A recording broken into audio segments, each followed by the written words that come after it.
Being able to sit this close to a herd of wild buffalo made the hair on the back of my neck stand straight up. But these weren't the only animals who decided to grace me with their presence. Creatures both big and small arrived. Thirsty antelopes, playful elephants, huge flocks of birds, dusty zebras, wild-looking wildebeest, baboons with babies, and an entire pride of lions. Talk about target-rich environment. I can't wait to show you some of the images I captured here. Come on, let's go. Everything comes here to drink water, and you're really close and you get this really cool experience seeing all these animals being undetected. So I'm going to show you what the hide looks like going down in it, what the experience is like, and then maybe share some of the stuff that we got in the hide. The hide is quite large, and it's built into a small hillside that overlooks the watering hole. There is a lot of space in here, and there are multiple levels to shoot from. The higher levels are great for watching to see what might be approaching, but the lower levels, they have 3 different rooms. The center room offers a ton of space, and it gets you eye level with many of the animals. The room to the right offers a ground level view so you can get those amazing low angle shots. But I'm gonna try this room on the far left of the hide.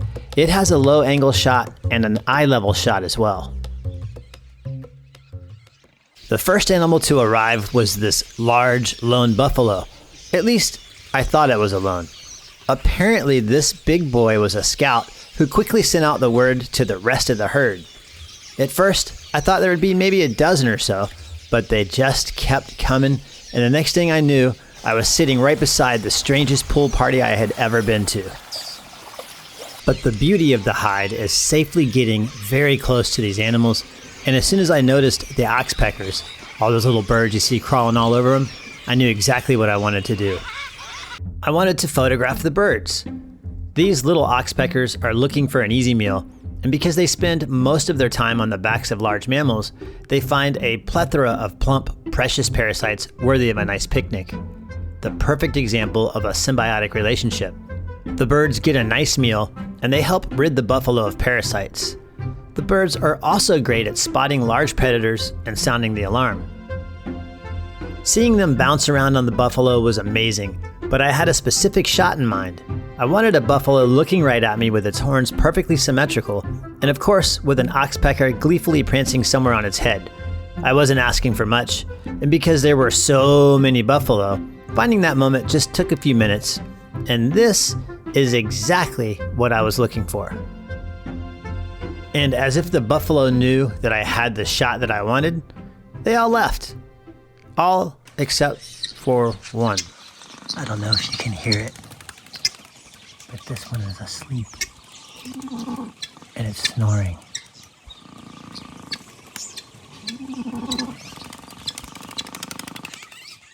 The cycle of animals that moved in and out of the watering hole was simply staggering. Huge flocks of birds started showing up, and being able to sit this close to them was exciting. And many times I found myself doing just that, sitting and watching. There was very little fighting. They all seemed to wait their turn, and when this flock of little brown butt bouncers showed up, I couldn't believe how they kept order. Watching them form a tiny line and march their way right through the mud while waiting their turn was inspiring. And then I noticed what looked like a group of small dinosaurs marching their way over the hill, but they came in on the wrong side, which meant they would have to fly over the watering hole right in front of me. Perfect opportunity for some bird in flight photography. As the guinea hens gathered along the shoreline, I readied my camera. And it wasn't long until one of them made the jump. And it was smooth sailing right past the sleeping buffalo. Birds never seem to like being alone, so another one made the fateful jump, and that's when I started to notice their striking plumage. The contrasting colors coupled with the white polka dots and small lines was beautiful in flight. Let's not forget that sky blue head with what looks like a knobby stump poking out of the top. Being able to pause time really gives you the chance to appreciate all the small, intricate details these birds have. With our sleepy buffalo still dreaming of greener pastures, I decided to move to the far left side of the hide to get a different perspective, but I didn't realize just how close I would be to these animals. And this lone impala soon turned into many, and and I had to grab a quick shot of the bunch, and I ended up with all of my impala in a row. With the arrival of the impala, our sleepy buffalo decided nap time was over, which was great because it made way for another curious scout, a beautiful wildebeest. As soon as the buffalo was gone, the impala started showing up in huge numbers, but I did not expect the wildebeest to also start showing up in droves. The lower angle on the other side of the hide provided a great perspective, especially that blurred out water in the foreground, and seeing all the animals come together was fantastic. I was like a little kid in a candy store, taking shots, watching the animals mingle, taking shots, and this is my favorite from this group of animals. I love how the wildebeest is all alone and framed by the other animals, and of course that beautiful oil painting like water in the foreground. But who is this? Oh, this must be the token outcast from the group. I guess the one bent antler isn't exactly attractive to the others. One thing you do notice while you're in the hide, all of the larger animals are a little on edge because drinking water gives predators the perfect opportunity to ambush, and something has really upset the wildebeest. Is it a leopard? A rhino? Could it be lions? Aha! It's a parade of 2-ton pachyderms. Awesome. I love elephants. They are amazing animals, and being able to sit this close and watch them just be themselves is absolutely incredible. They seem to have cleared out the entire watering hole except for the bee eaters, who've decided that it's bath time. And apparently, the elephants think it's bath time too. Another thing to note about the hide is the fact that it's very easy to get distracted by what's happening right in front of you. It's always a good idea to pull yourself away from the camera every now and then and see what's happening. And this is the perfect example. Just to the left of the elephants was a bird I had only ever seen a fleeting glimpse of, the African fish eagle. And now it was right in front of me. I just wanted to sit back and watch it for a little bit.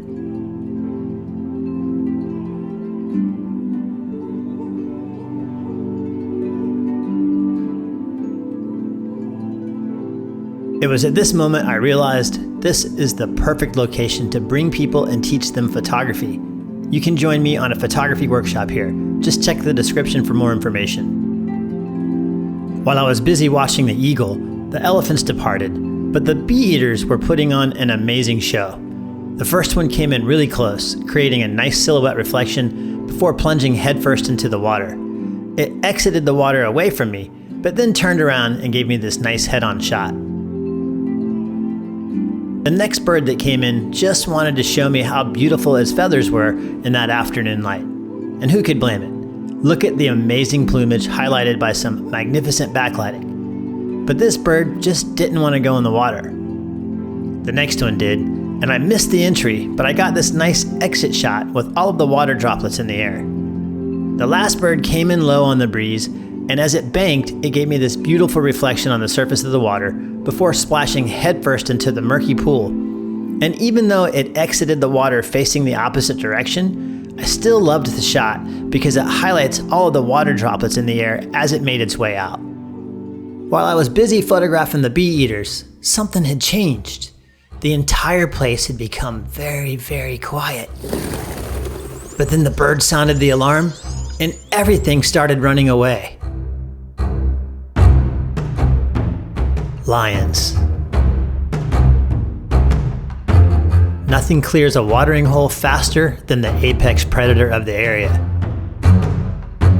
And when I say everything left, I mean everything.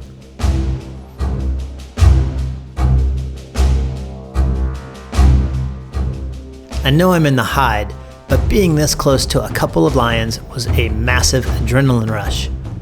And to the lions' stealthy credit, I didn't even know I was being watched by another set that had come in quietly from the other side.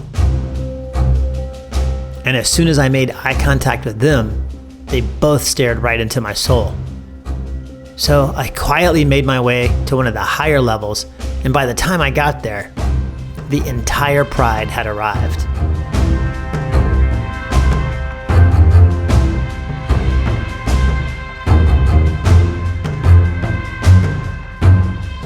Talk about an epic way to end my day in the watering hole hide.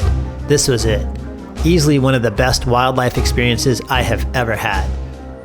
Sitting this close to such a wide variety of wild animals is something everyone should experience at least once in their lifetime. I highly recommend it. I had a lot of fun making this video because I got to relive my experience in the hide and share it with you. And I also did something different in this video. I actually wrote all the music that you heard in this video, which was a first for me. And I really like to make music, so that was a lot of fun as well. And if you'd like to join me on a photography workshop at the same place in this hide and experience this for yourself, you can do that as well. I'll leave a link in the description below. And if you like the video, don't forget to share it, subscribe, all that good stuff. And until next time, I'll see you later.